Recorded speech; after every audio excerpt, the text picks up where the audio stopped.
সালাতে দোয়া কবুল হয়। সালাতে দোয়া কবুলের তিন জায়গা। একটা হচ্ছে তাকবীরে তাহরিমার পরে আমরা সানা পড়ি না, আমরা তো একটা পড়ি, আল্লাহর হাবিব সুন্নাহ এবং নফল নামাজে আরো পড়তেন সানা, ওই দোয়া কবুল হয়। দুই নম্বর জায়গা সালাতে সেজদায় পড়ে দোয়া করলে কবুল হয়।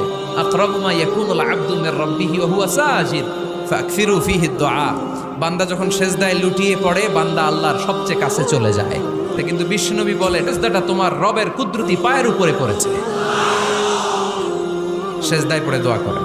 সালাম ফিরানোর আগে বিশ্বনবী দোয়া করতেন, লা ইউসাল্লিমান্না আহাদুকুম হাত্তা ইয়াতাআওয়াযা মিন আরবা'a।